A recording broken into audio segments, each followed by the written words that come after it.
एकदा पंडित जवाहरलाल नेहरू यांची कॉलर एका महिलेने पकडली आणि त्यांना विचारलं की या देशाला स्वातंत्र्य मिळालंय, तुम्ही पंतप्रधान झालात, परंतु या स्वातंत्र्यानं आम्हाला काय दिलं, या लोकशाहीनं आम्हाला काय दिलं, या संविधानानं आम्हाला काय दिलं?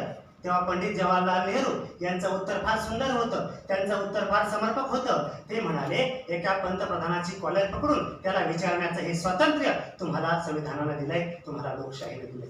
खऱ्या अर्थानं निर्भीडपणे व्यक्त होण्याचं स्वातंत्र्य, प्रश्न विचारण्याचं स्वातंत्र्य आपल्याला बहाल करते ती लोकशाही, आणि या लोकशाहीचा पाया असतो तो भारतीय संविधान. नमस्कार, मी नारायण वसंतराव लांडगे, नवी मुंबई महानगरपालिका, शाळा क्रमांक 78, गौतम नगर, रबाळे, प्राथमिक शिक्षक. विषय सादर करतो आहे माझं संविधान माझा अभिमान. खऱ्या अर्थानं भारतीय संविधान अस्तित्वात येण्याच्या पूर्वी 1950च्या पूर्वी या देशामध्ये जवळपास 600च्या वर संस्थानं होती. म्हणजे हा देश 600च्या वर तुकड्यामध्ये विभागलेला होता. परंतु या सर्व तुकड्यांना एकत्रित करून सर्वांना एका झेंड्याखाली आणण्याचं काम केलं ते संविधानाने केलं. मग इथला प्रदेशवाद, इथला जातीवाद, इथला धर्मवाद, इथला प्रांतवाद दूर करून सर्वांना एका छताखाली आणण्याची कमिया केली ती संविधानाने केली. मग आज आपण बघतो वाड्या वस्त्या तांड्यावर असणारे बीपीएल म्हणजे बिलो पॉवर्टी लेवल हे लोक आणि करोडोमध्ये खेळणारे आयपीएल इंडियन प्रीमियर लीगचे लोक, या सर्वांच्या मतांचं मूल्य हे एकच आहे. प्रत्येकाला समान मत आणि समान पद देण्याचं काम केलंय ते माझ्या भारतीय संविधानाने केलं आहे. म्हणून माझे संविधान हा माझा अभिमान आहे. प्रदेशवाद, जातवादाच्या, धर्मांच्या भिंती तोडून सर्वांना एका झेंड्याखाली आणलं म्हणून माझे संविधान हा माझा अभिमान आहे. इथल्या माणसांना गुलामगिरीची जाणीव करून दिली आणि गुलामगिरीची पट्टी या ठिकाणी ओरखडून त्या ठिकाणी स्वातंत्र्याची, समानतेची, बंधुत्वाची ओळख प्रत्येकाला करून दिली. म्हणून माझं संविधान हे माझा अभिमान आहे. त्या अभिमान आम्हाला बाळगण्याचं काम त्यामुळे त्या ठिकाणी करावं असं वाटतं. खऱ्या अर्थानं कोई चीख कर चला गया, कोई चिल्ला कर चला गया, कोई चीख कर चला गया, कोई चिल्ला कर चला गया, लेकिन क्लास के बाहर बैठकर एक बच्चा हिंदुस्तान की तकदीर लिखकर चला गया. तुमची आमची तकदीर या संविधानाच्या अब राजा का बेटा राजा नहीं होगा, राजा वही होगा जो काबिल होगा.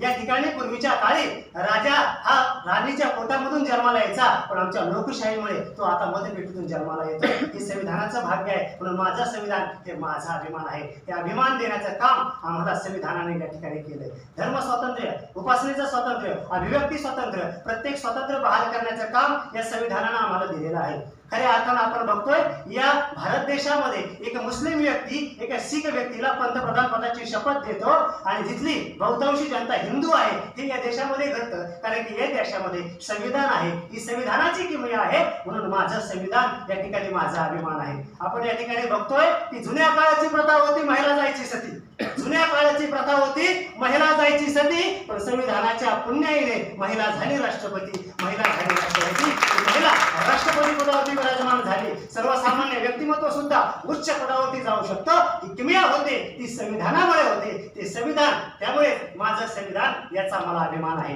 या सर्व गोष्टीचा धानावर घेत असताना मला याची पार्श्वभूमी सांगणं सुद्धा महत्वाचं वाटतं. कारण की 9 डिसेंबर 1946 रोजी या ठिकाणी पहिली संविधानाची बैठक केली गेली सच्चिदानंद सिन्हा यांच्या अध्यक्षतेखाली. 11 डिसेंबर 1946 रोजी संविधान सभेला या ठिकाणी जी समिती होती, घटना समिती, त्याच्यावरती राजेंद्र प्रसाद यांची नियुक्ती झाली. आणि त्यानंतर 29 ऑगस्ट 1947 रोजी मसुदा समितीची स्थापना डॉक्टर बाबासाहेब आंबेडकरच्या नेतृत्वाखाली करण्यात आली. आणि त्यानंतर 2 वर्ष 11 महिने आणि 18 दिवसाच्या अथक परिश्रमानंतर या ठिकाणी भारतीय संविधान निर्माण झालं. हे संविधान तुमच्या आमच्यापर्यंत आलं आणि 26 नोव्हेंबर 1949 रोजी भारतीय संविधान राजेंद्र बाबूंच्या हाती बाबासाहेबांनी सुपूर्द केलं. आणि 26 जानेवारी 1950 ला याची अंमलबजावणी प्रत्यक्ष रूपामध्ये झाली. म्हणजे खऱ्या अर्थानं भारत हा गणराज्य झाला, खऱ्या अर्थानं भारत हे गणतंत्र झालं, हे लोकशाही राज्य 26 जानेवारी 1950 पासून झालं. ही सगळी गोष्ट महत्वाची आहे. कारण की आपण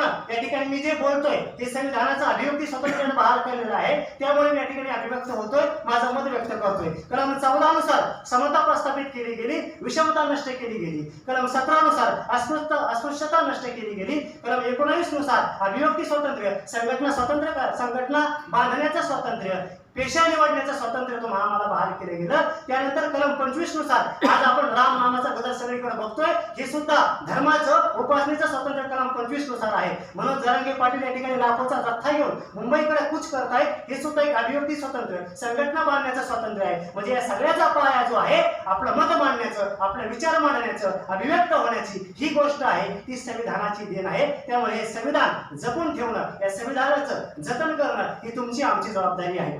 परीक्षक महोदय, एकदा असं एका शिक्षकानं विद्यार्थ्याला कागदाचे काही तुकडे दिले आणि म्हटलं या तुकड्यांमध्ये एका देशाचा नकाशा आहे, तुला तो नकाशा जोडवण्यासाठी 5 मिनिटाचा वेळ देतो.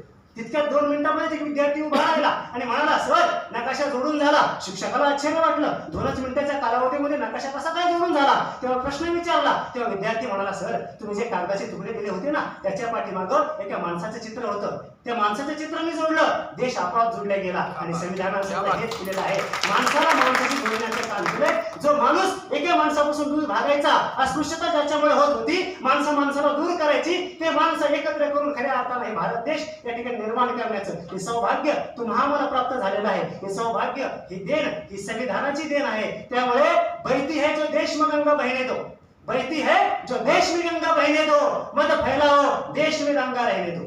बहती है जो देश में गंगा बहने दो, मत फैलाओ देश में दंगा रहने दो. लाल हरे में मत बांटो हम इंसानों को, लाल हरे में मत बांटो हम इंसानों को. हर हाथ में संविधान रहने दो, हर हाथ में संविधान रहने दो.